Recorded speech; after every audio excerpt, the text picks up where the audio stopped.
Alhamdulillahi Rabbil Alamin. Wassalatu wassalamu ala Rasulillahil Karim Sayyidina Muhammadin al-Amin wa ala alihi wa sahbihi wa dhurriyyatihi wa ummatihi ila yaumiddin wa ba'd.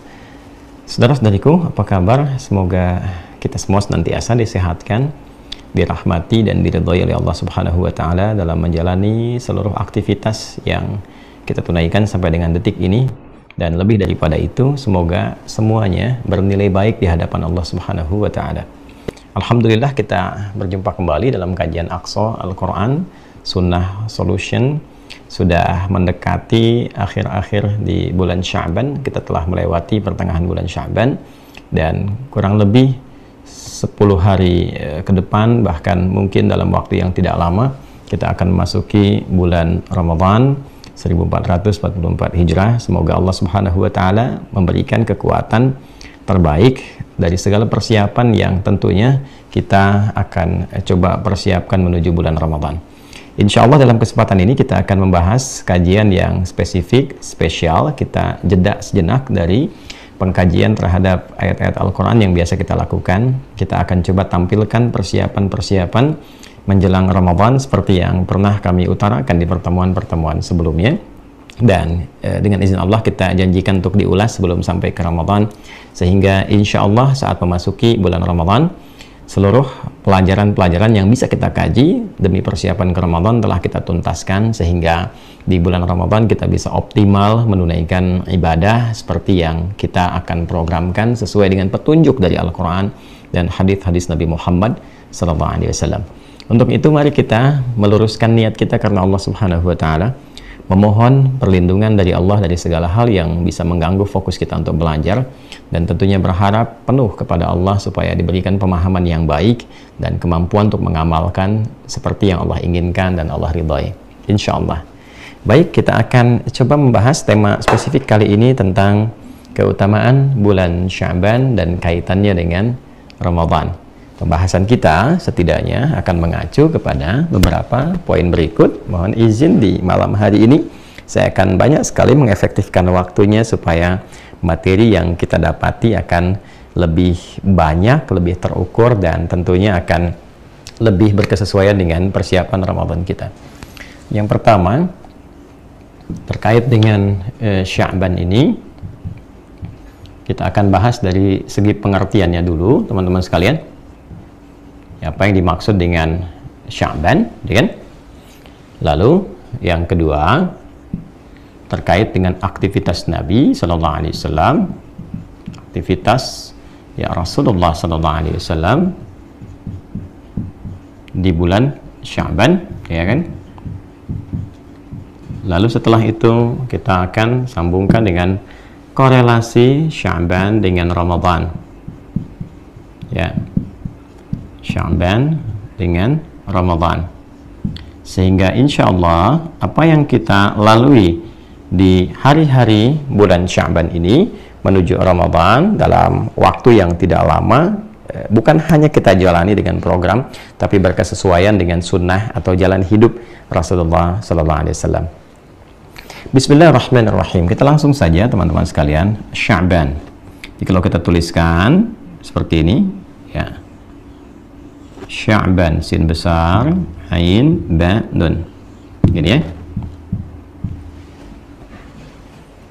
Ini adalah bulan ke-8 dalam urutan bulan-bulan yang ditetapkan di tahun Hijriah, mengacu pada tahun Hijriah. Ini posisinya yang ke-8 teman-teman sekalian. Kalau kita turunkan dulu dari bulan pertama, namanya Al-Muharram, pakai alif lam ya, Al-Muharram. Demikian. Saya pernah terangkan dengan cukup detail perbedaan antara Muharram, Haram, kemudian Al-Muharram. Secara singkat, kalau Muharram itu dasarnya segala yang diharamkan, tidak diperkenankan, kan? Kemudian kalau haram itu hukumnya, mabuk itu Muharram, bertengkar itu Muharram, berperang, berselisih, tidak ada hal yang tidak dibenarkan, itu Muharram, hukumnya haram. Korupsi, mencuri dan seterusnya, zina, haram hukumnya, perbuatannya Muharram. Nah, orang-orang di era bahkan sebelum Nabi SAW diutus sudah mengenal bulan ini, namanya Al-Muharram.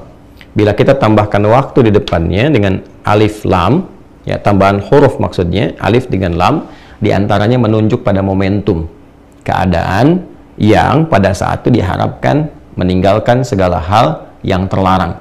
Kenapa bulan pertama disebut dengan Al-Muharram? Memberikan kesan kepada kita bahwa penduduk pada masa itu bersepakat untuk meninggalkan segala hal-hal yang tidak baik, segala hal-hal yang bisa melahirkan sensitivitas yang negatif. Ya, secara spesifik mereka bersepakat untuk nggak perang dulu, nggak saling memprovokasi dan sebagainya. Jadi dikenal dengan bulan-bulan hurum nanti, ya. Jadi 3 berurutan kata Nabi. Yang pertama Al-Muharram. Ini sejak dari masa jahiliyah kesepakatan ini sudah dibangun. Jadi konsensusnya berlaku bahkan sebelum terlahirnya Nabi Sallallahu Alaihi Wasallam. Ini bulan pertama dikenal dengan apa?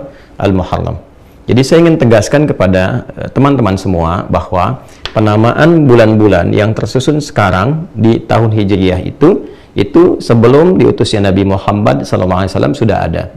Ya, dan nanti maknanya penamaan bulan itu sesuai dengan peristiwa-peristiwa yang terjadi.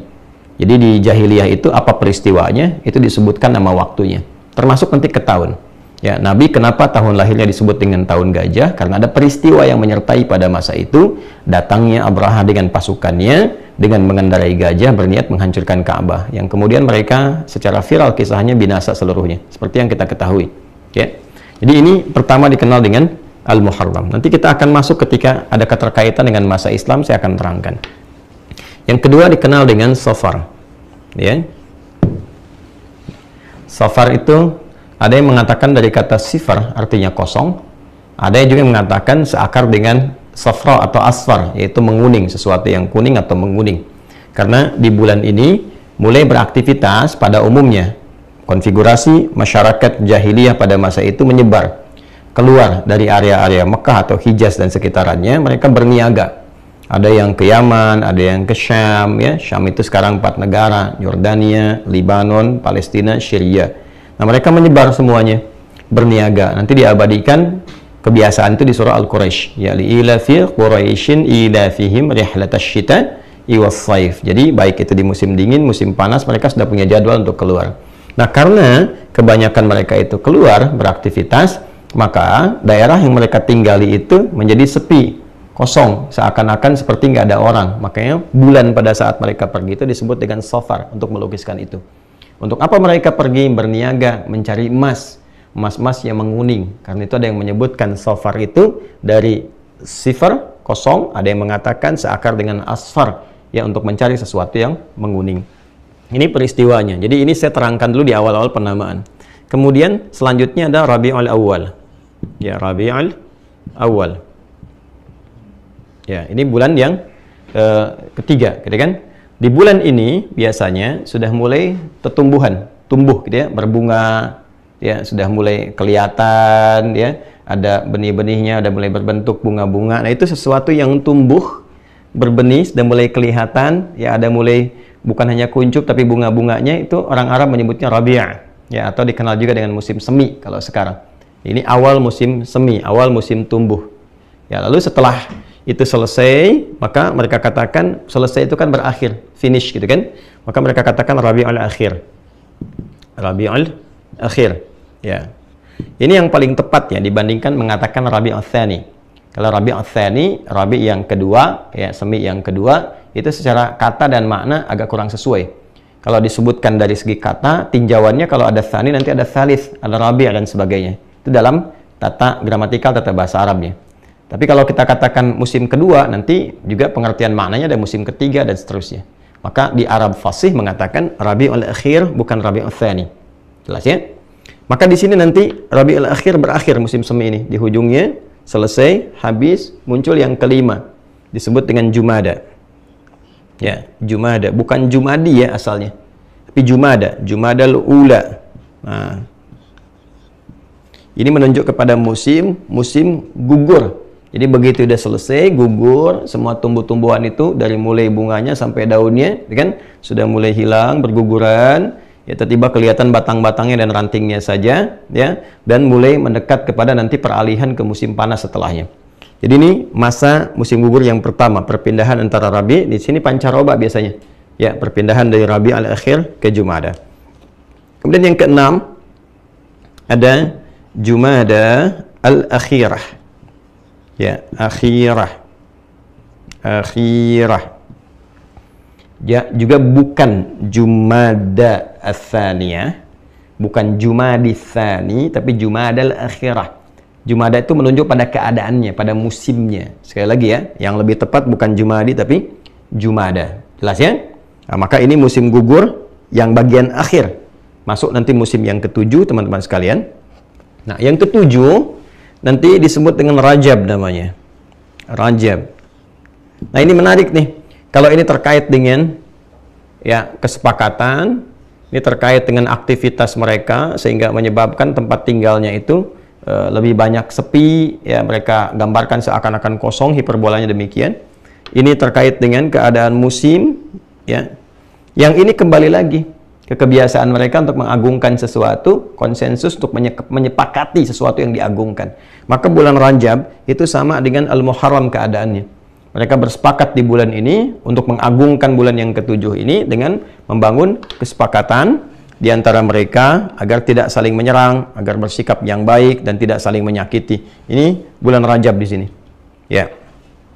Kemudian bulan-bulan ini karena ada kesepakatan menjaga kehormatan, ya. Bulan untuk menjaga kehormatan, bulan menjaga dari perbuatan yang buruk, yang negatif dan sebagainya.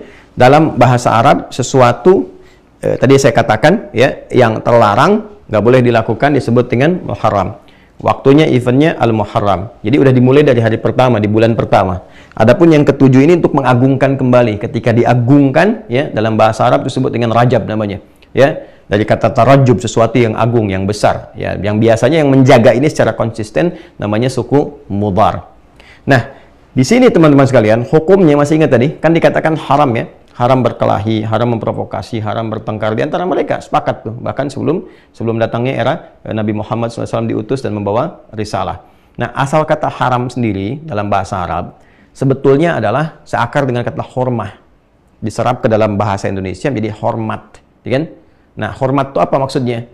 Ya, menjaga diri kita agar tampil dalam keadaan yang baik, yang terhormat dalam bahasa kitanya, tidak ada celahnya. Karena itu datangnya hukum haram sebetulnya untuk menjaga kehormatan diri kita. Supaya tidak terjebak pada segala hal yang merendahkan wibawa dan kehormatan kita. Bukan hanya di hadapan Allah, tapi juga di hadapan manusia. Ya, karena itulah sebetulnya ketika seseorang, maaf lompat sedikit, ketika seseorang misalnya, maaf sekali, ada yang mencuri. Sebetulnya perbuatan mencuri itu bisa merendahkan dirinya. Begitu diketahui kan diekspos, ketahuan, kemudian setelah itu rendah, orang tahu, dicela dan sebagainya. Nah, Allah nggak pengen seperti itu. Allah ingin menjaga diri kita sehingga tampil terhormat, tampil baik. Makanya muncul hukum haram. Nah, haram itu sudah ada di masa-masa bahkan sebelum eranya Islam pada hal yang disepakati dalam konteks masyarakat, tapi terbatas sifatnya. Ya, seperti di bulan Al-Muharram, Rajab yang diagungkan. Nah, begitu masuk ke bulan ke-8, ini dia nih. Kalau kita mau hitung 1, 2, 3, 4, 5, 6, 7. Nah, bulan ke-8 ini disebut dengan Sya'ban. Sudah mulai terasa panas. Ya, mulai terasa panas. Bahkan nanti puncaknya di bulan ke-9. Saya lompat sedikit dulu ya untuk memberikan pemahaman lebih utuh nanti. Ini mulai terjadi peralihan. Dari sini kan musim gugur nih. Ini pendahuluan panas nih. Ini mulai terasa nih panasnya. Sampai nanti puncaknya akan terasa di bulan 9. Kita bicara sebelum era Islam ya. Baik. Di bulan 9 ini, nanti ada akumulasi puncak panas yang sangat luar biasa, yang sifatnya sangat terik membakar. Jadi kalau nyimpan sesuatu itu, kayaknya saking panasnya bisa hangus gitu. Ya. Jadi kalau teman-teman bawa kerupuk, kalau di kita kan dia mengecil kan. Nah kalau di Timur Tengah itu bisa terbakar gitu. Hangus gitu ya. Jadi saking teriknya, saking panasnya. Itu sesuatu yang membakar, itu disebut dengan yang terik membakar, disebut dengan ramadha namanya. Atau ramdha, ya, dari kerikil yang panas terbakar. Ya, ramadha atau ramdha. Jadi kalau orang Arab itu berjalan, beraktivitas, terus dia menapak di gurun-gurun pasir, atau misalnya di bukit-bukit yang ada kerikilnya dan merasa panas, nah itu mereka mengatakan ramadha atau ramdha. Kalau itu bertambah panasnya dan saking panasnya seperti seakan membakar, maka rubah menjadi bentuk superlatif. Ujungnya ditambah dengan alif dan nun. Dari Ramadhan tambahkan alif dan nun plus alif dan nun. Jadi Ramadhan, ini asalnya. Ya, ini secara kata asalnya demikian, Ramadhan. Nah, jadi penamaan Ramadhan ini sudah ada sebelum era Islam. Ya, dalam konteks yang dibawa risalahnya oleh Nabi Muhammad SAW. Jadi sebelum Nabi diutus, sebelum Nabi lahir bahkan sudah ada nama Ramadan, tapi spesifik hanya menunjuk kepada cuaca yang terik membakar saja. Saking membakarnya, saking panasnya, maka dinamakan dengan Ramadan. Panas membakar, panas terik. Ya, terik membakar. Baik. Nah, kalau sudah muncul musim panas yang terik membakar ini, maka potensi-potensi untuk menemukan sumber air menjadi terbatas. Ya, karena oase pun beberapa bagian bisa kering. Saking panasnya kan terserap, teman-teman. Ya kan, kita sudah pahami betul kan? Di pelajaran-pelajaran, bahkan di fisika yang kita ketahui kan, serapan-serapan itu dari yang ada, kalau semakin panas gitu kan, maka air-air yang mengumpul itu bisa terserap menjadi awan dan mungkin juga turun hujan dan sebagainya atas kuasa Allah Subhanahu wa taala. Secara singkat, ini bisa kering beberapa sumber. Karena itulah masyarakat memutuskan sebelum tibanya musim panas terik yang membakar ini dan sulit menemukan sumber-sumber air, maka setiap suku-suku dikenal dengan kabilah-kabilah. Ya kan? Kabilah itu dari bahasa Arab, dari kata qabilah. Ya, qabilah jamaknya qabail. Kata qabilah begini, qabilatun, ya, qabilah jamaknya qabail. Contohnya Quran surah 49 ayat 13, ya ayyuhan nasu inna khalaqnakum min dzakarin wa untha wa ja'alnakum syu'uban wa qabail. Ya, nah jadi di kabilah-kabilah suku itu sepakat di kalangan masyarakat bahwa mereka mesti menyebar, dikasih gugus tugas lah, task force, ya, kasih gugus tugas, ini kamu ke daerah A, ini kamu ke daerah B, berpencar masyarakat itu untuk mencari sumber-sumber air agar bisa dikumpulkan di awal sebagai persiapan untuk hadirnya bulan Ramadan, situasi yang panas, terik, membakar. Maka menyebarnya masyarakat dari kabilah-kabilah ini, masyarakat dalam bahasa Arab disebut dengan sya'bun. Ya, sya'bun. Sya'b. Jamaknya nanti syu'ab. Ya, atau nanti syu'ub. Seperti di Quran surah 49 ayat 13, syu'uba wa qabail. Ya. Ini ya. Jelas? Kalau mereka tersebar untuk mencari sesuatu, maka orang Arab mengatakan tasya'ab, ya tasya'ub, ya tasya'aba, ya tasya'abu, tasya'uban, nyebar semuanya, ya. Nah, penyebaran ini kalau disifati secara masif, berbentuk superlatif, banyak yang menyebar, semangat untuk mencari, maka berubah kalimatnya menjadi sya'ban. Seperti Ramadhan jadi Ramadan, sya'ab jadi sya'ban, ya kan? Jadi bulan ke-8, kenapa disebut dengan Sya'ban? Pada mulanya, di bulan ini, masyarakat di era-era jahiliyah mempersiapkan diri untuk mencari bekal-bekal spesifik dalam bentuk air, sumur-sumur, oase-oase yang mereka kumpulkan untuk disimpan menjelang persiapan bulan ke-9. Itu asalnya. Jadi begitu masuk bulan ke-9, mereka sudah punya persediaan air. Jadi kalaupun nggak keluar, ya kan? Tapi sudah ada yang cukup setidaknya selama sebulan ke depan. Nah, karena ini panas terik membakar, ya maka aktivitas pun agak sepi, agak tipis. Rata-rata mereka beristirahat dan sebagainya. Ya, situasinya juga menyesuaikan yang bisa dikerjakan saja. Sampai nanti muncul bulan yang ke-10, disebut dengan Syawal. Ini sudah mulai, teriknya itu sudah mulai menipis, terasa teduh kembali. Bulan ke-10 disebut dengan Syawal. Ya. Kenapa disebut dengan Syawal bulan ke-10 ini? Karena di bulan ke-10 ini sudah mulai berdatangan penduduk-penduduk dari luar Arab, sekitaran Hijaz, dari luarnya mulai datang. dari Yaman, dari Syria, dari macam-macam, ya, ke Syam, ya, Yordania, Lebanon, sekarang tuh datang dari Syam, dari Yaman, datang ke titik pusat di Mekah, di area Ka'bah. Untuk apa? Mereka ingin berhaji. Karena nanti syariat haji ini dari era Nabi Ibrahim alaihissalam, jadi diajarkan dengan putranya Ismail alaihissalam, ya, Ibrahim dan Ismail alaihissalam, itu sudah ada petunjuk risalahnya. Cuma nanti ada fase-fase yang bergeser. Di fase-fase ketiadaan Nabi dikenal dengan ahlul fatrah, ada beberapa orang menyimpang sehingga mengganti ritual itu yang tadinya dengan cara yang benar, ritualnya masih ada berputar tawaf, tapi diganti dari bacaannya, dari penampilannya, sampai ada yang maaf ya tidak menggunakan pakaian, ada yang bersiul-siul, ada yang tepuk-tepuk, tapi mereka meyakini itu sebagai ibadah, ya. Nah, maka datang berkumpul.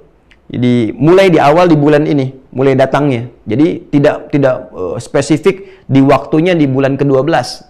Mereka datang lebih awal supaya mempersiapkan diri ya dari perjalanan, kemudian bisa istirahat di beberapa titik untuk bisa bersih-bersih dulu, yang kelak nanti tempatnya disebut dengan mikot.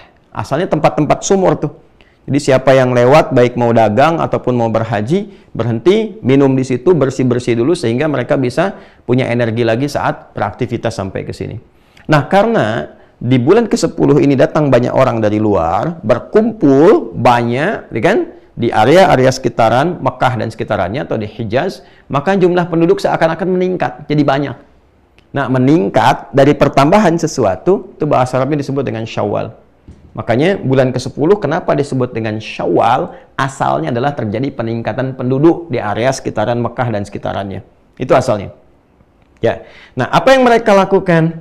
Mereka ingin menunggu sampai bulan ke-12, berangkat dari awal, terus dari Syawal berangkat, datang, tunggu, mulai menyiapkan, kalau yang mau jualan di lapak-lapak, kalau mau persiapan, mereka sudah persiapan di beberapa tempat, sehingga orang-orang Arab yang biasanya keluar dari situ untuk berniaga, untuk merantau, nah karena orang yang dikunjungi datang ke situ, mereka memilih duduk-duduk santai.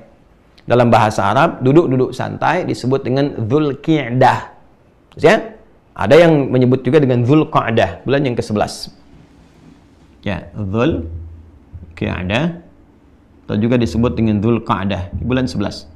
Bulan duduk-duduk santai karena yang dikunjungi itu telah datang. Baik ya, untuk apa? Untuk menuju bulan puncak yang ke-12 pada pelaksanaan haji. Nah, itu akan diabadikan di Quran nanti dengan munculnya ayat 198 ya sampai dengan ayat ke-203. Kalau urutan haji dan umrahnya dari 196.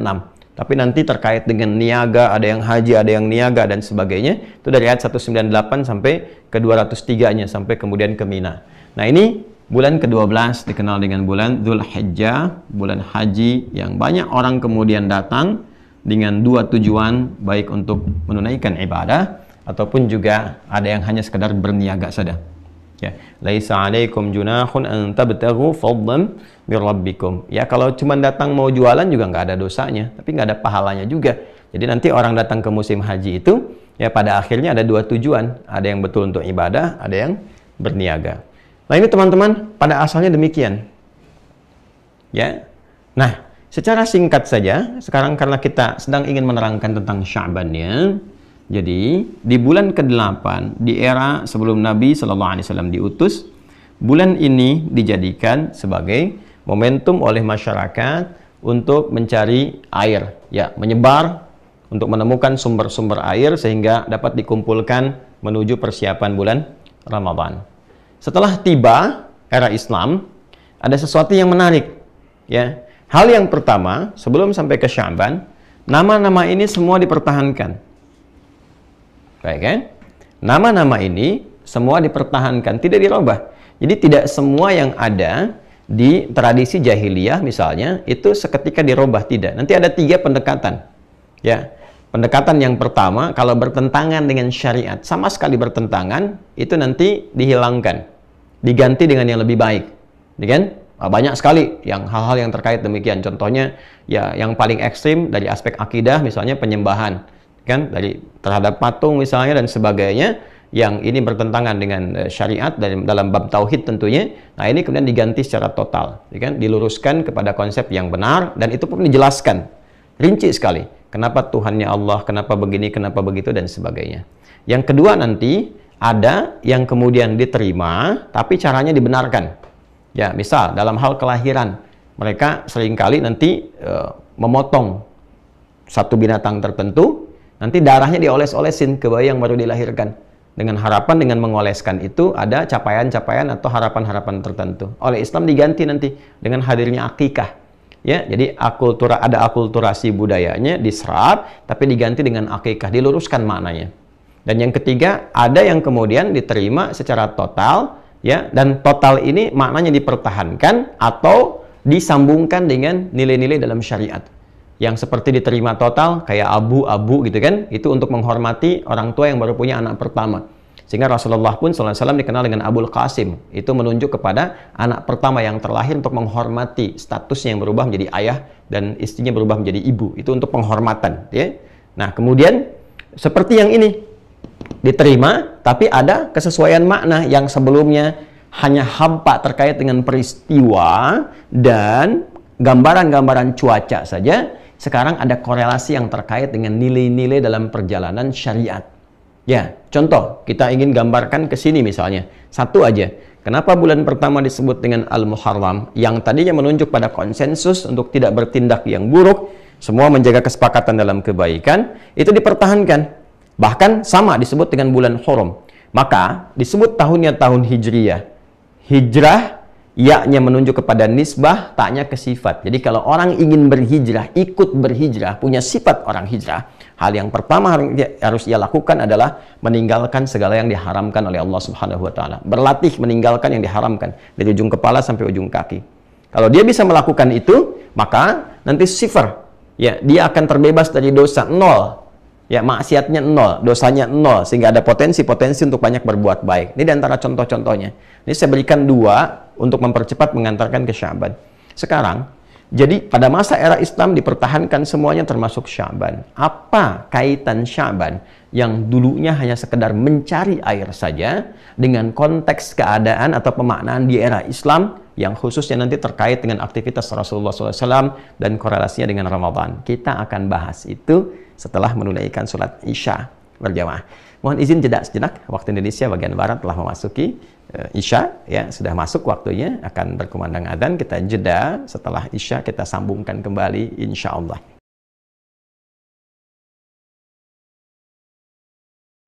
Saudara-saudariku, kita tersambung kembali lewat kajian Aqsa Al-Quran Sunnah Solution. Alhamdulillah kita telah menunaikan sholat Isya berjamaah beserta amalan sunnah yang menyertainya. Kita bermohon pada Allah Subhanahu wa taala semoga sholat yang telah kita tunaikan berkenan diterima oleh Allah Subhanahu wa taala dengan penerimaan terbaik. Pun demikian dengan amal ibadah, doa-doa yang teman-teman juga telah tunaikan sesuai dengan waktu di mana teman-teman berdomisili. Sholat apapun yang ditunaikan, boleh jadi ada yang saat ini mungkin waktunya masih maghrib atau juga masih di asar sesuai dengan perbedaan waktu. Saya tadi mengecek ada beberapa yang tersambung dengan kita bahkan dari berbeda negara. Saya lihat tadi ada yang dari Malaysia juga, ada dari Taipei, dari beberapa yang lain, termasuk juga negeri-negeri yang mungkin jauh tidak terjangkau secara langsung tentunya. Dan alhamdulillah lewat tayangan ini Allah berikan fasilitas kemudahan, semoga keberkahan senantiasa menyertai kita semua. Teman-teman, kita berlanjut kepada materi yang telah kita bahas tadi, sebagian dari uraiannya dari ba'da maghrib menjelang ke Isya, tentang keutamaan Sya'ban, baik dari definisi pengertiannya, kebiasaan Nabi SAW di bulan Sya'ban sampai dengan korelasinya dengan Ramadan. Alhamdulillah telah kita uraikan dari perjalanan sejarah terkait dengan penamaan bulan sampai kita mengetahui detail tentang Sya'ban dari segi pengertian atau pemaknaannya sebelum era Nabi SAW diutus sebagai Nabi dan Rasul tentunya. Kita telah mengetahui bahwa di penanggalan Hijriyah, saya tuliskan begini, ya, asalnya kan dari kata hijrah ya teman-teman. Hijrah menunjuk pada peristiwa berpindahnya Nabi SAW dari kota Mekah Al-Mukarramah ke Yathrib yang kelak menjadi Al-Madinah Al-Munawwarah. Nah, yang dipelajari di hijrah ini sebetulnya bukan perpindahannya saja dari aspek sejarah, tapi lebih pada kurikulumnya. Ingat itu ya. Sifatnya, keadaannya, ya kan? Jadi ada kurikulum di hijrah ini. Bukan sekedar pindah. Jadi jangan diartikan hijrah itu dari aspek perpindahan fisikalnya saja, tempatnya, bukan itu poinnya. Toh kalau tidak ada sifat-sifat yang menyertainya, tidak akan diperintahkan untuk berhijrah. Tapi ada sesuatu yang dipertimbangkan di situ untuk melakukan perbuatan hijrah, karena di dalamnya ada pesan-pesan atau kurikulum-kurikulum yang mengantarkan pada kebaikan. Buktinya ketika Nabi pindah, suasana yang tertinggal, yang kotor, yang banyak konflik berubah jadi suasana kota kan, sehingga dikenal dengan Al-Madinah Al-Munawwarah. Singkatnya nanti kalau kita ngaji hadis misalnya di Sahih Al-Bukhari lah, kita ambil misalnya di Kitabul Iman, Nabi memberikan definisi yang sangat spesifik tentang hijrah adalah berupaya untuk berpindah dari kebiasaan yang kurang baik, segala yang tidak Allah sukai, kepada perbuatan-perbuatan, bahkan sifat dan sikap yang Allah senangi. Berpindah dari yang diharamkan kepada yang dihalalkan, dari yang kurang baik kepada yang baik. Itu disebut dengan hijrah. Nah, kalau kita ingin ikut ke situ dinisbatkan, maka tambahkan ya sebelum tak ini. Ingin ikut sifatnya misalnya, maka tambahkan ya sebelum sifat menjadi hijriyah. Ya kan? Maka tahun ini dalam penanggalan Islam disebut dengan tahun hijriyah, bukan hanya ingin mengingatkan peristiwa hijrahnya Nabi SAW dari Mekah ke Yathrib kelak jadi Al-Madinah Al-Munawwarah, tapi untuk merangkum kurikulum yang Nabi tunjukkan. Dan rangkuman kurikulum itu ada petunjuknya dari penamaan bulan. Nah, itulah indahnya dalam Islam. Dari nama saja pasti ada makna, nggak ada yang hampa makna, tidak ada yang menyendiri. Termasuk pernah saya sampaikan, bahkan nama-nama sholat pun ya, dari mulai subuh, kemudian zuhur, asar, maghrib, isya, itu ada maknanya. Ya, supaya berkesesuaian dengan topik yang kita bahas. Tadi telah saya beri contohkan 1 dan 2, karena waktu kita terbatas ya. 1 dan 2 itu kenapa Al-Muharram dipertahankan, makna dalam Islamnya apa, dari hijriahnya apa, Safar apa, sampai nanti akhir Dzulhijjah. Kita akan langsung ke bulan ke-8, karena topik kita ada di sini. Sya'ban, yang di era jahiliyah hanya terbatas kepada penyebaran masyarakat dari kabilah-kabilah membentuk gugus tugas untuk menemukan mata air yang dengan itu diharapkan dapat dikumpulkan sebagai persiapan-persiapan menjelang musim panas yang terik membakar, yaitu di Ramadan. Maka ketika masuk ke era Islam, dan kita ketahui bahwa suasana itu kan akan terus dinamis ya, berubah, berputar, nggak sama. Sebagaimana fisik kita juga berubah, kreativitas berubah, lingkungan akan berubah. Dulu tempat tinggal kita misalnya tidak banyak jalan-jalan yang bagus, sekarang sudah bagus-bagus, ada gedung-gedung, ada kreativitas yang banyak dan sebagainya. Pun demikian, di era-era saat zaman jahiliyah, di era Nabi telah berubah, masyarakat lebih baik, kreativitas lebih tinggi, dan musimnya kan berputar. Ya, itulah bedanya kenapa hijriyah ini nanti menjadi waktu yang ditetapkan untuk ibadah, bukan menggunakan pada patokan kalender Masehi untuk ibadah-ibadah yang sifatnya bulanan atau tahunan, kecuali yang sifatnya harian, yang menjadikan matahari sebagai titik gitu ya, titik untuk pengetahuan waktu perpindahan dari waktu harian. Kalau harian kan melihatnya matahari ya, seperti sholat misalnya, patokannya matahari, bayangannya dari sinar matahari. Tapi kalau menggunakan ibadah yang siklusnya bisa masuk bulanan atau tahunan sifatnya, seperti puasa misalnya, yang digunakan bulan bukan matahari. Apa diantara hikmahnya? Ya, hikmahnya adalah dengan penggunaan acuan pada hilal ini, perubahan bentuk bulan ini, dan peredarannya nanti selama dalam 12 bulan selama 1 tahun, menjadikan keadaan berbeda-beda. Yang tadinya ada musim dingin, nanti tahun depan bisa ketemunya bukan musim dingin lagi, mungkin musim semi, mungkin musim panas, sehingga waktu menunaikan puasa itu terasa di semua waktu. Ya, kapan ada di musim dingin, jamnya bisa berubah dengan musim panas, dengan musim semi dan sebagainya. Sehingga tidak ada beban kepada seseorang untuk menunaikan di satu waktu saja. Ya, bisa terbayang kalau menggunakan patokan matahari, jatuhnya misalnya di bulan Juli atau Agustus, itu pasti akan panas terus. Dan subuhnya boleh jadi nanti jam 3 sudah subuh, ya, atau jam 4 sudah subuh, maghribnya bisa jam 8 dan sebagainya. Tapi ketika menggunakan patokannya itu bulan, dan penanggalannya masuk kepada hijriyah, maka hikmah besarnya untuk ibadah adalah supaya bisa merasakan ibadah di setiap saat, dan berkahnya setiap waktu bisa jadi ibadah. Nah, kaitan dengan pembahasan kita, yang dulu Sya'ban itu untuk mencari air dan sebagainya, suasananya kan sudah berubah, ya kan? Ya, belum tentu yang disebut Ramadan itu menjadi musim panas. Boleh jadi nanti musimnya jadi musim dingin, musimnya menjadi musim apa lagi? Musim semi. Ya, kita kan kalau puasa Ramadan nggak tentu jatuhnya selalu dingin kan? Ya kan? Disebutnya tetap Ramadan kan? Ya, padahal asalnya adalah panas terik yang membakar, ya kan? Dan seterusnya.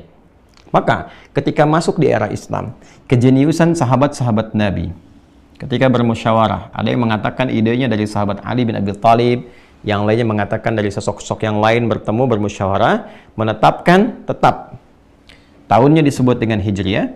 Ini di era Umar bin Khattab nanti, usulannya dari Ali bin Abi Thalib radhiyallahu taala anhuma jami'an. Bulannya tetap sama namanya, tapi maknanya mengikuti makna-makna syariat. Bila di masa jahiliyah Ramadan dipahami hanya membakar secara fisikal, menghanguskan, maka ketika masuk nilai-nilai Islam yang value-nya sedemikian tinggi, maka Ramadan bukan hanya mengajarkan secara pendidikan fisik. Ramadan bukan hanya mengajarkan pendidikan fisik, tapi ada pendidikan intelektual, pendidikan spiritual yang terakumulasi di dalamnya sehingga melatih manusia secara sempurna menjadi lebih baik. Intelektualnya makin tajam, banyak mengaji, banyak belajar, banyak membaca, fisikalnya teratur makan minumnya, dan spiritualnya terisi dengan baik dengan ibadah. Sehingga apa? Sehingga hal-hal yang buruk, yang tidak ideal, itu dibakar, dihanguskan saat Ramadan. Dosa-dosa dibakar, digugurkan. Ya, dibakar habis, dihanguskan dengan amal-amal saleh. Kebiasaan buruk dibakar, dihilangkan dengan kegiatan yang lebih teratur, terprogram. Kapan makan, kapan minum, kapan beraktivitas, kapan sholat, kapan ibadah. Secara spiritual lebih matang, lebih tenang. Karena itu di Ramadan, emosi lebih tenang, mental lebih stabil, lebih kuat secara spiritual. Maka dibakar orang yang kurang bagus. Oke? Nah, tapi tidak semua orang-orang yang masuk kepada bulan Ramadan bisa punya persiapan yang demikian. Kecuali dia menyiapkan terlebih dahulu sebelum masuk ke Ramadannya. Itulah saya langsung gabungkan 2 dan 3. Apa korelasi Sya'ban dengan Ramadan di era Islam? Maka yang tadinya Sya'ban hanya dipersiapkan persiapan fisik memasuki musim panas, maka di era Islam Sya'ban bukan hanya persiapan fisik, tapi juga persiapan kepada seluruh nilai-nilai kemanusiaan yang dimiliki, baik itu fisikal, secara fisik, intelektual, dan spiritual. Ini yang paling utama. Maka kalau di era jahiliyah Sya'ban hanya dijadikan sebagai momentum mencari air untuk kebutuhan fisik, maka di era Islam Nabi langsung mencontohkan lewat kebiasaan beliau Rasulullah SAW agar dari sejak Sya'ban masyarakat mulai mengoleksi, mulai mengumpulkan air spiritual, air intelektual, air kebutuhan fisikal, bukan hanya sifatnya materi, tapi Nabi memberikan edukasi guna persiapan di bulan Ramadan yang keutamaannya begitu istimewa. Kalau nggak disiapkan di bulan Sya'ban ya, tentu tidak semua orang bisa siap memasuki bulan Ramadan. Itulah sebabnya kenapa dipertahankan dengan tetap bernama Sya'ban untuk memberikan kesan secara majazi, secara kiasan. Kalau kemarin di jahiliyah hakiki, ini masuk kepada majazi, majaz secara kiasannya. Kalau Anda membutuhkan air untuk kehidupan secara fisikal, maka kita pun butuh air untuk kehidupan spiritual. Karena itulah air yang kadang-kadang turun ke tanah yang kering bisa menggemburkan kembali dan melahirkan tumbuhan yang indah, bagus, bahkan dikonsumsi. Maka air-air spiritual bisa menjadikan hati yang kering menjadi tumbuh kembali, menggugurkan yang kotor, menghilangkan, membersihkan, dan menampilkan yang baik-baik sehingga berkreasi kembali. Itulah sebabnya kenapa tuntunan wahyu dalam Al-Quran, kadang dalam hadis-hadis sering digambarkan dengan air untuk memberikan isian-isian yang teduh, yang menggemburkan, menenangkan hati sehingga dia bisa mendorong kepada intelektualitas untuk merumuskan berbagai amalan kebaikan dan dieksekusi oleh fisik menjadi amal-amal soleh yang berkelanjutan. Itulah sebabnya ketika muncul bulan Sya'ban tetap dipertahankan, tapi tuntunan kurikulumnya mulai lebih lengkap, berbeda dari sebelumnya. Maka, apa kebiasaan aktivitas Nabi SAW ketika memasuki bulan Sya'ban ini, khususnya terkait dengan Ramadan yang telah masuk di era Islam? Baik, yang pertama, kalau dulu hanya mencari air persiapan masuk ke bulan yang panas, yang terik, Maka ketika masuk di era Islam, ini dikeluarkan dengan makna-makna tadi, membakar dosa, kan, menghilangkan kebiasaan buruk, menghilangkan segala yang tidak baik. Dalam bentuk apa? Dalam bentuk puasa. Ya kan? Maka sebelum masuk ke penunaian puasanya di bulan Ramadan, ada kegiatan yang direkam sempurna. Bahkan diinformasikan oleh Sayyidah Aisyah radhiyallahu taala anha bahwa Nabi sallallahu alaihi wasallam dari sejak bulan Sya'ban sudah membiasakan menunaikan puasa sunnah dengan memperbanyaknya. Memperbanyak ya puasa sunnah. Ini kebiasaan Nabi sallallahu alaihi wasallam yang pertama. Jadi dikonfirmasi oleh Sayyidah Aisyah radhiyallahu taala anha ketika ditanya, ya Rasulullah, ini kan, atau beliau menyampaikan ketika ditanya oleh sahabat, ya, beliau tidak melihat Nabi sallallahu alaihi wasallam banyak menunaikan puasa sunnah kecuali di bulan Sya'ban, atau tidak sebanyak menunaikan di bulan-bulan lain, sehingga hampir-hampir beliau menduga kok kayak penuh gitu kan. Tapi juga beliau kadang membatalkannya untuk menunjukkan ini beda dengan Ramadan. Baik, jadi yang pertama, kebiasaan Nabi untuk menyempurnakan persiapan-persiapan menjelang kepada Ramadan adalah memperbanyak puasa sunnah. Nah, apa kaitannya teman-teman sekalian dengan kurikulum yang bisa kita pelajari? Baik, mari kita lihat. Ramadan, seperti tadi disampaikan dan seringkali ditegaskan, ini adalah momentum yang sangat istimewa, yang seluruh waktunya itu begitu berharga. Siang dan malamnya, ada siang, ya, ada malam. Sini kurikulumnya. Baik. Jadi ada amalan, kalau dibagi dua gampangnya amalan siang, amalan malam. Itu klasifikasinya begitu. Nanti setiap siang ada program, malam ada program. Siapa yang sukses mengerjakan amalan siang, bonus pertamanya sebelum mendapatkan pahala dan turunannya, itu Allah ampuni dosa-dosanya. Hadisnya spesifik di Al-Bukhari. Man shoma ramadhana imanan wa ihtisaban ghufira lahu ma taqaddama min dhanbi. Siapa yang mampu menunaikan puasa Ramadan, kan puasanya di siang hari bukan malam hari, dengan sempurna, tulus karena Allah, ya, karena imannya kepada Allah, lalu dia berusaha mengevaluasi dirinya, punya program-program sehingga dia bisa muhasabah, bisa ihtisab. Itu bonusnya sebelum diberikan pahalanya, Allah bisa berkenan menggugurkan seluruh dosa-dosanya. Nah, supaya bisa nyaman puasanya itu, bisa terbiasa. Karena boleh jadi ada orang yang tidak terbiasa menunaikan puasa, sehingga adaptasinya tidak mudah. Maka sebelum tiba Ramadan, jangan jadikan Ramadan sebagai latihan. Mungkin ada, alhamdulillah, di antara kita yang Allah berikan hidayah, yang sangat luar biasa indahnya. Jadi masuk Islam, mu'allaf, atau ada yang sekarang baru baligh, sehingga puasa menjadi wajib. Ini mungkin jadi puasa pertama yang ditunaikan dalam hidupnya. Sebelum masuk Ramadan, biasakan dulu mencontoh sunnah Nabi. Perbanyak dulu puasa sunnah. Sehingga ketika masuk ke bulan Ramadannya, metabolisme tubuh kita sudah terbiasa menunaikannya. Sudah ada kebiasaan yang dibangun sebelumnya. Kalau enggak nanti enggak siap. Ya kan? Maka dari sejak bulan Sya'ban ini kita berlatih. Ya, berlatih. Seperti di Al-Bukhari disebutkan, Kitabus Siyam nanti, ya, nanti masuknya tentang Shaum Syahri Sya'ban. Kebiasaan Nabi itu berpuasa di bulan Sya'ban. Beliau ingin mencontohkan untuk umatnya kurikulumnya. Termasuk saya, Anda, kita semua mencoba. Dan memperbanyak ini, nanti maknanya bisa relatif sesuai dengan kebiasaan. Ya, misal begini, ada yang sudah terbiasa puasa Senin dan Kamis. Ya, memperbanyak ini bisa saja dari Senin Kamis tambah Ayyamul Bid. Sudah terbiasa dengan Ayyamul Bid, misalnya naik, teman-teman sekalian, Senin, ya, Selasa puasa, Rabunya istirahat, misalnya kan. Kamis puasa lagi, ambil 3 hari, setelah itu istirahat. Sesuai dengan kadar kemampuan kita. Ada yang pengen Sya'ban khusus, misalnya puasa Daud, ya, di bulan Sya'ban, sehari puasa, sehari tidak. Nanti misalnya mulai Senin puasa, Selasa tidak, Rabu puasa, Kamis tidak. Ya, tapi awas, ukurannya tidak harus sama setiap orang. Ya, seperti ada beberapa orang yang memang nggak biasa puasa misalnya, nunggu Ramadan. Maka mungkin bagi orang-orang yang demikian, sehari sudah banyak, 2 hari sudah banyak, 3 hari sudah banyak.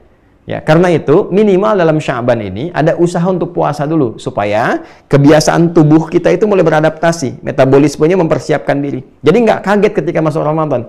Ya, laparnya nggak kecepetan gitu kan? Ya, bukanya jam 6, jam 3 udah lapar banget kan? Ya kan?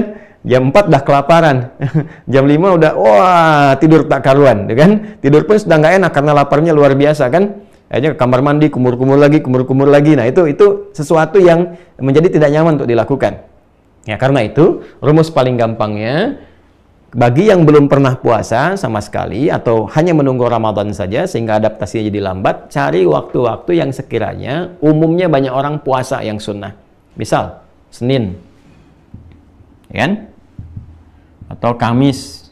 Ya, pertengahan kan sudah lewat teman-teman ya. Ayyamul Bidnya. Nah, Senin atau Kamis. Nah, kalau sekiranya nggak ketemu Senin, nggak ketemu Kamis atau mepet, boleh kan Sya'ban memperbanyak. Hadisnya sahih itu, sahih. Ya, bahkan sahih banget gitu ya.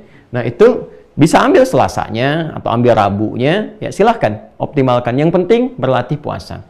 Dan ditolong berkenan juga orang tua bersikap bijak. Mungkin kepada anak yang menjelang balik, yang betul-betul belum terbiasa puasa. Ketika dia memulai, ya bisa sama-sama di rumah informasikan. Nanti motivasi. Ada yang mungkin berlatih, nggak harus full dulu karena belum terbiasa anak-anak, ya kan?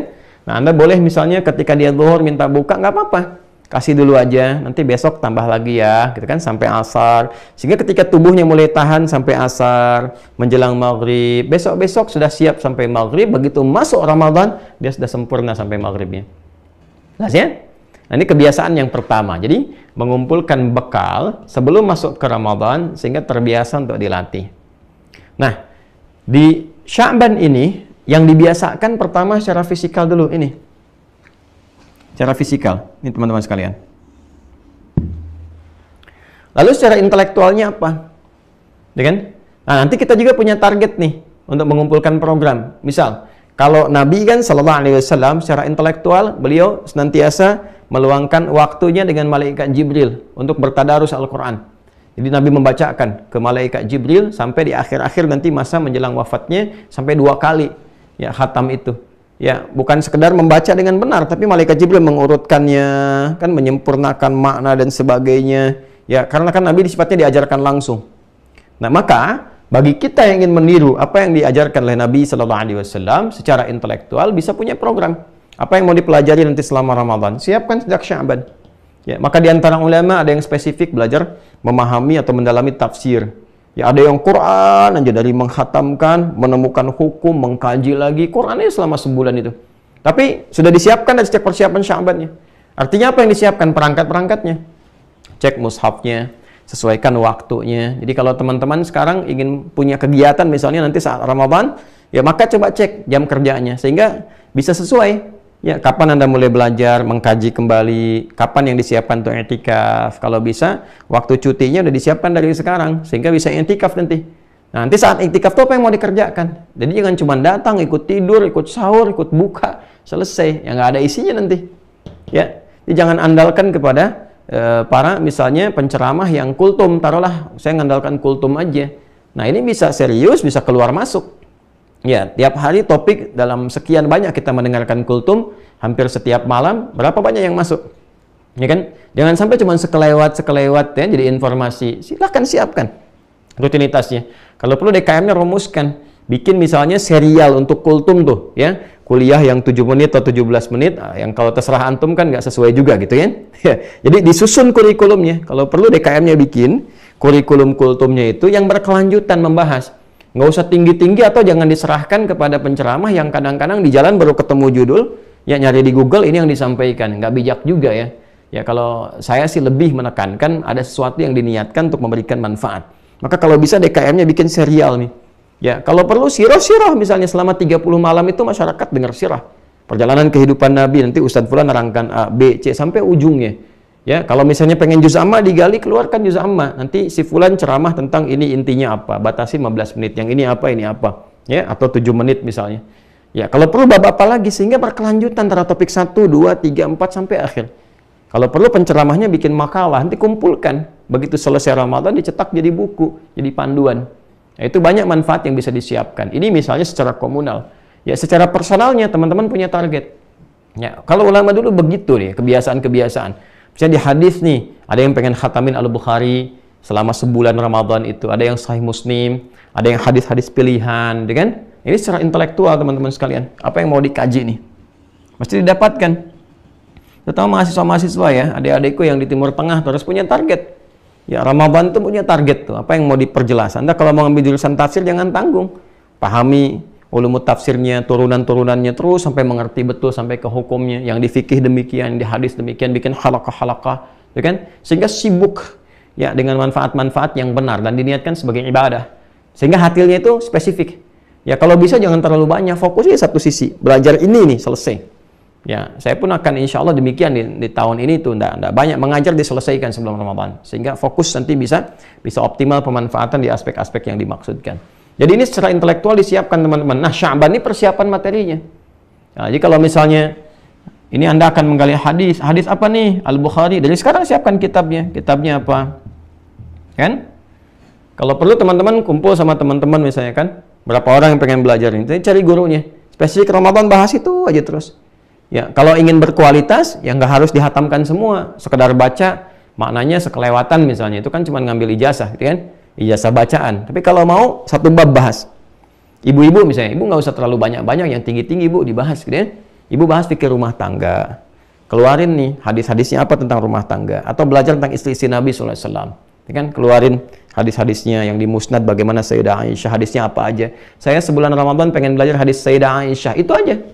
Atau konsep kehidupan Sayyidah Khadijah, keluarin materinya, sempurnakan. Siapkan dari sekarang, Ramadan ikutin.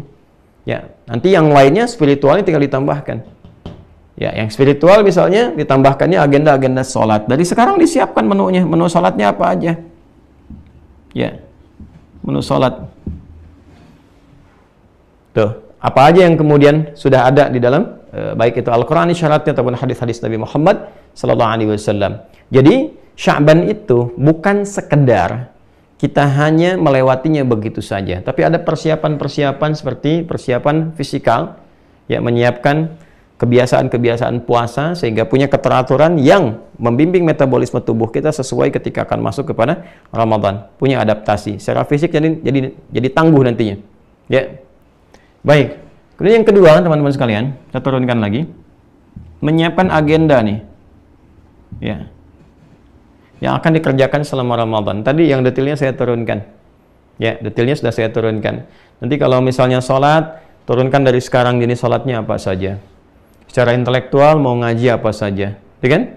Kemudian nanti secara fisikal dari makanan-makanan disiapkan. Nggak apa-apa kok, boleh dari sekarang. Nyiapkan materi misalnya, kumpulkan nanti dalam puasa ini. Insya Allah tidak ada perbedaan di awal Ramadan tahun ini. Insya Allah untuk wilayah Indonesia ya. Insya Allah kalau dari sudut pandang hitungan secara astronomis semua akan sama satu Ramadan 1444 Hijrah, dan insya Allah akan bersamaan di 23 Maret. Anda boleh catat kata-kata saya ini, insya Allah akan bersamaan di 23 Maret 2023 Masehi satu Ramadannya, karena ketinggian hilalnya nanti secara astronomis ya, itu sudah memenuhi semua kriteria yang disepakati di Indonesia, baik itu kriterianya BRIN kan dengan 3 derajatnya. Ya, kalau ngasih 6 derajat, kan? Ataupun juga nanti yang konsep hisab dengan wujudul hilal, yang penting di atas 1 derajat. Nah, ketinggian hilal nanti di tanggal 22 menjelang tanggal 23, begitu matahari terbenam maghrib itu sudah 7 derajat. Ya, bahkan mendekati 8 derajat, 7 derajat itu 57 menit kalau nggak salah itu. Jadi plus 7 derajat 57 menit itu sudah mendekati 8. Dan ini sudah di atas kriteria. Ya, imkanul ru'yatnya kan 3 derajat. Ya, kemudian ini sudah 7. Jadi insya Allah tanggal 23 Maret itu insya Allah bersamaan dengan satu Ramadan. Agak sangat tidak ada kemungkinan untuk berbeda. Jadi kemungkinannya hanya satu pilihan saja, ada sama memulainya. Kecuali kriterianya tidak menggunakan hisab dan ru'yat. Kriterianya menggunakan misalnya ketinggian air pasang di laut. Atau misalnya hal-hal yang lain yang kadang-kadang tidak penting gitu ya. Nah, ini insya Allah akan sama teman-teman, satu Ramadannya insya Allah akan sama, hanya mungkin akan ada perbedaan saat akan ada potensi perbedaan saat memasuki Idul Fitri, karena ketinggiannya baru 1 derajat 5 menit, ya nanti itu lain waktu untuk dibahas. Nah, tapi mau saya katakan kalau kita punya di sini satu Ramadan, ya, yang bersamaan insya Allah tanggal 23 Maret, ya sekarang masih tanggal 9 kan, ya kan? Ada 14 hari 2 pekan ke depan. Atau kita ambil 13 hari lah kalau ngitungnya misalnya dari besok gitu kan. Ya 12 sampai 13 hari. Nah, siapkan apa saja yang kita akan optimalisasikan saat Ramadan. Baik nanti puasa sunnahnya berdasarkan sunnah Nabi masih ada ke depan 12 hari. Ya, yang akhwat yang masih ada qada, yang belum selesai ada 12 hari itu bisa dioptimalkan. Ya, nanti dialog fikihnya di sesi yang lainnya kita bisa optimalkan karena kan sering ada pertanyaan yang berbeda-beda. Ya, tapi saya turunkan masih ada 12 hari untuk menyelesaikan itu.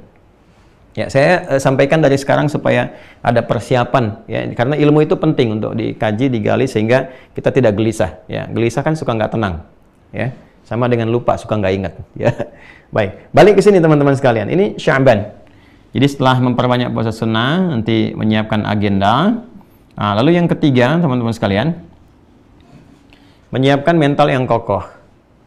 Ya, mentalitas itu penting karena nanti awal-awal dikasih rahmat sama Allah. Akan semangat semua. Awal-awal Ramadan itu semangat semuanya. Ya, karena huruf ya yang menyertai ya ayyuhalladzina amanu itu untuk memanggil semua tanpa perbedaan jarak, baik dekat, menengah ataupun jauh. Ya-nya itu kan harfun nida, linida'il qarib wal mutawassit wal ba'id. Disebutkan 361 kali dalam Al-Quran. Memanggil yang mendekat, yang menengah, dan jauh. Jadi ketika dipanggil di awal Ramadan itu semua dipanggil. Semuanya. Dan ini turunnya kan di bulan Sya'ban. Ya, Quran surah kedua, Al-Baqarah, ayat 183, itu turunnya itu bulan Sya'ban, bukan bulan Ramadan. Turun di Sya'ban, tahun kedua Hijrah. Kenapa turun di bulan Sya'ban? Salah satu hikmahnya untuk persiapan menuju Ramadan. Jadi ada persiapan selama sebulan untuk mempersiapkan diri sebelum Ramadan.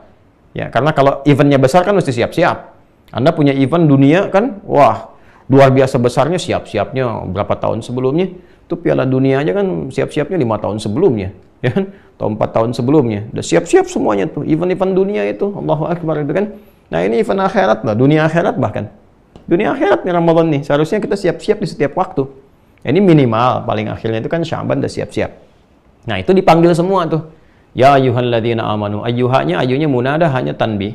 Ayyuha disebutkan 150 kali untuk mengingatkan dan menegaskan. Ya Allah udah ngingetin sebulan sebelum Ramadan, siap-siap semuanya. Optimalkan diri gitu kan. Nah, ini di awal Ramadan dikasih tuh pakai huruf ya, dipanggil semua. Karena itu di awal Ramadan semua semangat karena mendapatkan rahmat Allah semua. Ya. Nanti yang jarang ngaji-ngaji, yang jarang ke masjid tuh penuh masjidnya gitu kan. Terus siap optimis puasa di awal waktu. Tapi karena mentalitasnya berbeda, tidak dikuatkan dari awal, kadang-kadang pertengahannya mulai menurun kan? Gitu. Sehingga di masjid itu menjadi munculnya fenomena berkemajuan, maju sapnya ke depan. Mulai kosong, mulai sepi dan sebagainya. Dan penilaian puasanya nggak semangat seperti di awal. Karena mentalitasnya nggak dikuatkan sebelumnya, kurang motivasi. Maka nanti ada satu petunjuk-petunjuk untuk menguatkan mental supaya kokoh. Apa yang disiapkan. Nanti ada petunjuknya juga, ada doanya nih.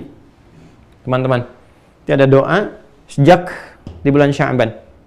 Dari mulai masuk Sya'bannya, ke pertengahan sampai ke ujungnya. Sampai ketika melihat hilal. Itu ada doanya. Sampai lihat hilal ada doanya.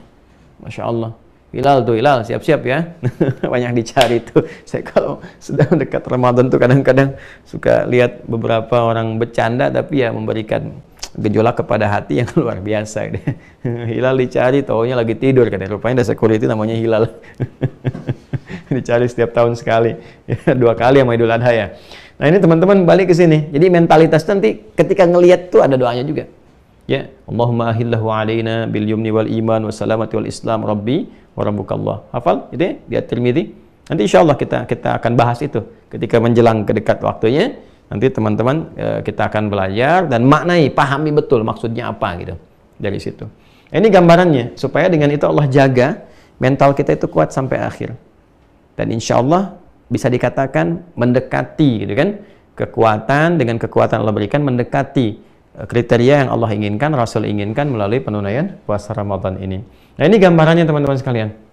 Jadi Sya'ban, kenapa disebut Sya'ban? Apa korelasinya dengan Ramadan? Sya'ban disebut Sya'ban terkait dengan masa Islam karena masyarakat diminta bersiap-siap, mempelajari, mengumpulkan bekal-bekal yang bisa menjernihkan hatinya sehingga tetap optimis, dekat dengan Allah dan semangat menunaikan ibadah. Seperti orang-orang di masa sebelum Islam, semangat berpencar mencari air untuk menghidupkan keadaan dirinya menjelang Ramadan. Maka diharapkan dengan mengumpulkan bekal-bekal di bulan Sya'ban, ketika masuk di Ramadan, Ramadan akan optimal ditunaikan dengan baik sehingga bisa membakar, menghilangkan, menggugurkan segala potensi-potensi yang kurang baik yang ada pada diri manusia. Dosa-dosa, sifat buruk, perilaku yang tidak baik dan sebagainya bisa berubah menjadi lebih baik, lebih mulia karena sudah ada persiapan sebelumnya. Kebiasaan Nabi Sallallahu Alaihi Wasallam yang dicontohkan kepada kita di bulan Sya'ban menjelang ke Ramadan, pertama secara spesifik beliau menuntun untuk memperbanyak puasa sunnah dengan hikmah-hikmah yang tadi telah kita utarakan. Baik itu terkait persiapan fisik supaya punya adaptasi menjelang Ramadan, metabolisme tubuhnya bisa menyesuaikan, ataupun juga melatih orang-orang yang belum terbiasa dengan puasa supaya optimal.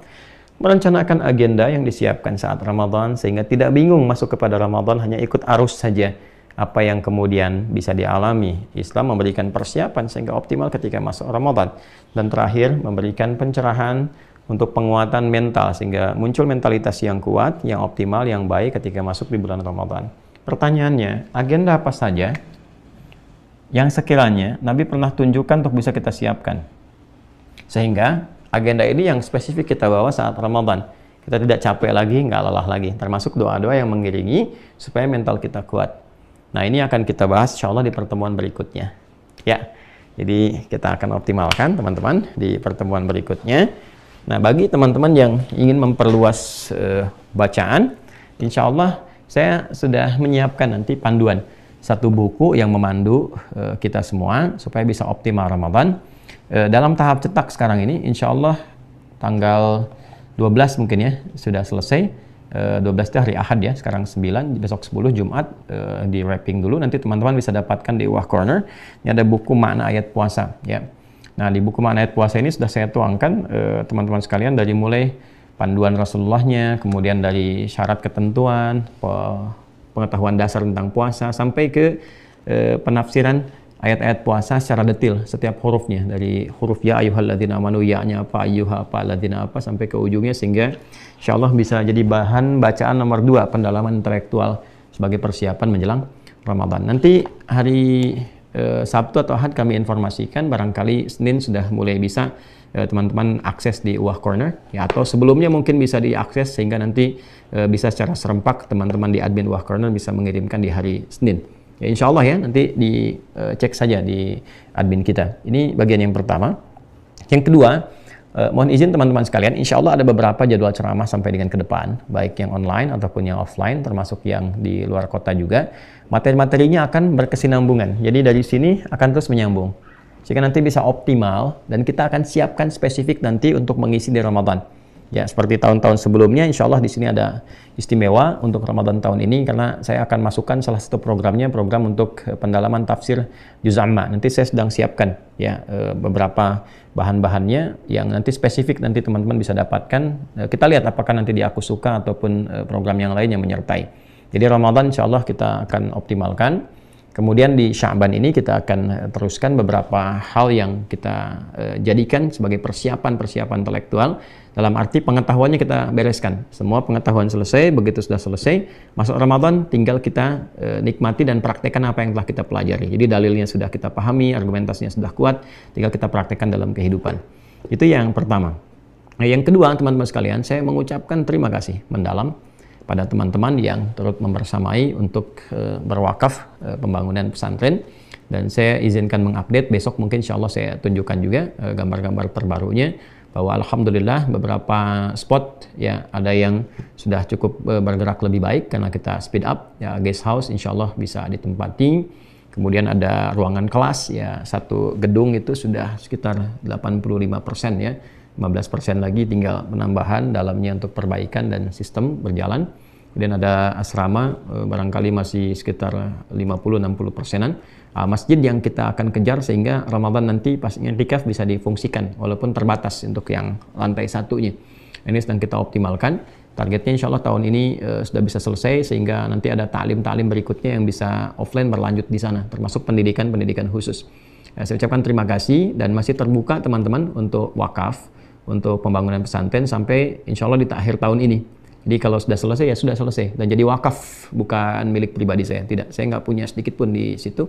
ya yang saya miliki untuk pesantren ini, baik tanahnya sampai bangunan dan sebagainya, itu diwakafkan untuk kepentingan umat Islam dan dikelola oleh nanti Yayasan Ma'had Islam Rafiah Akhyar atau MIRAT.